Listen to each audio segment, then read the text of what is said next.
PBO Art Academy.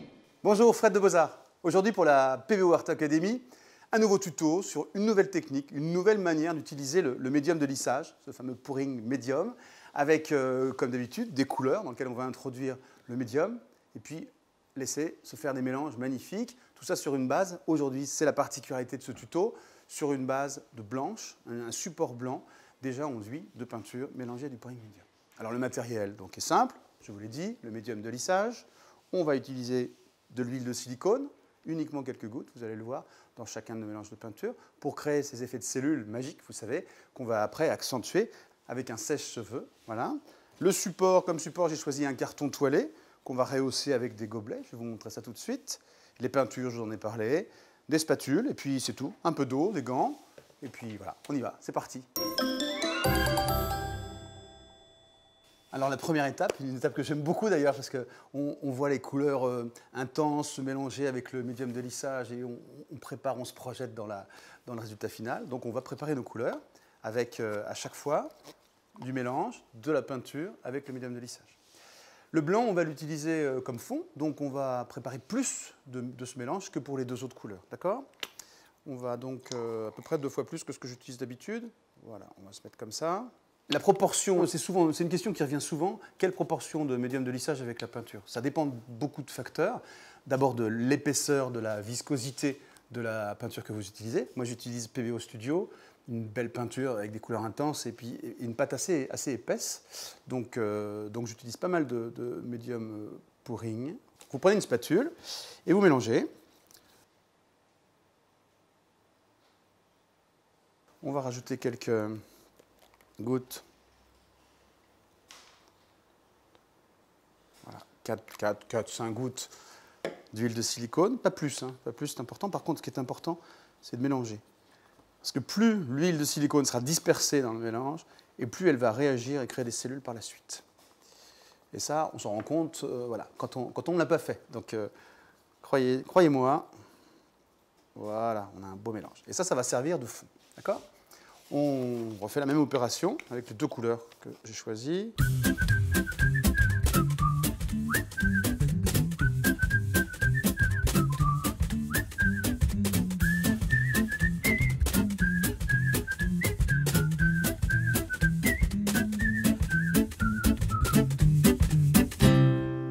Voilà pour la préparation des couleurs.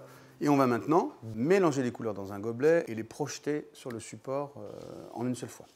Et donc, avant ça, on prépare le support en préparant un terrain de jeu, comme je disais tout à l'heure, un terrain de dispersion de la couleur avec le mélange blanc. Voilà, maintenant que les mélanges sont prêts, on prépare le support. C'est un carton toilé.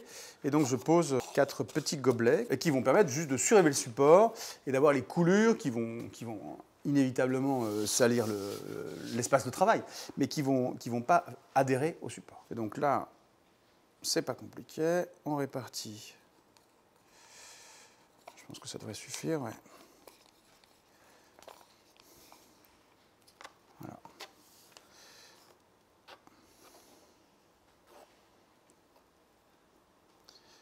Voilà.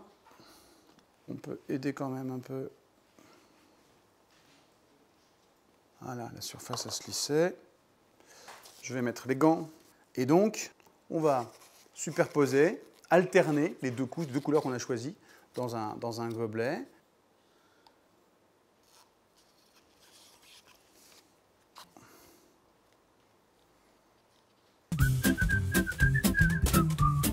Et donc après, la dernière manipulation, donc ça va être juste de retourner le gobelet et de le renverser au milieu. Et après, on verra en manipulant comment on disperse la peinture.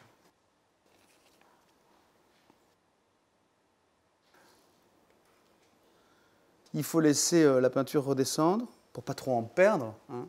Et puis les couleurs se mélanger un petit peu entre elles. Oui. On y va? Ça y est? Maintenant?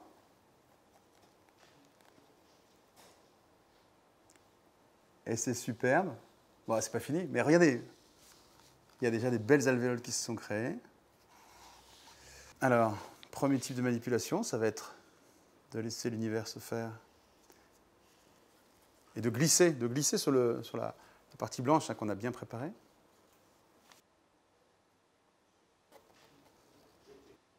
Voilà. Et ce qu'on va faire ensuite, c'est qu'on va donner, enfin on va pousser, on va impulser le passage, le mélange des couleurs avec le blanc, par exemple. Je fais un peu n'importe quoi.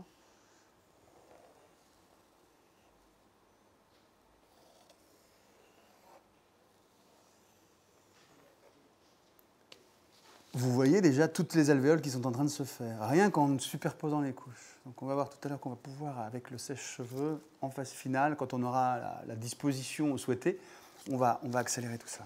Comme d'habitude, vous pouvez rester dans cet état-là, mais ce qui est quand même bien, c'est d'aller lisser.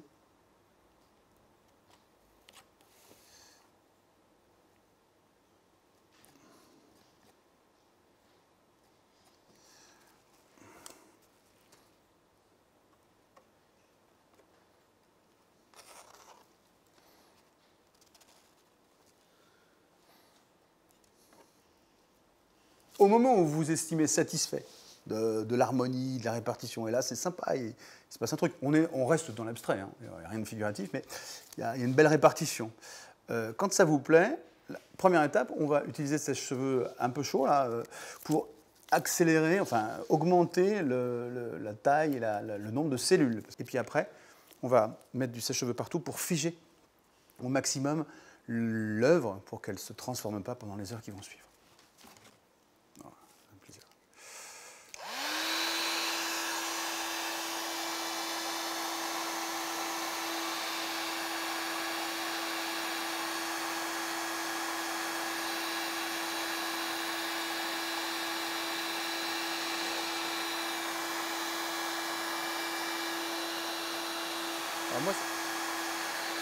Cette opération-là de séchage en surface avec le sèche-cheveux, vous la faites sans trop insister, ne vous approchez pas trop, sinon ça peut faire cloquer ou craqueler le travail. Par contre, donc vous faites ça pendant quelques minutes pour figer l'ensemble. Bien sûr, en fonction de l'épaisseur, ça peut mettre beaucoup plus de temps à sécher à cœur, hein, entre 1 et 8 jours. C'est terminé, voilà, c'était un des usages possibles du médium de lissage. Il y a plein d'autres façons de faire, avec ou sans gobelet, en préparant le fond ou sans l'avoir préparé, en travaillant directement le support ou pas, toujours avec ce fameux médium de lissage. On se retrouve pour tous ces tutos très bientôt sur la chaîne.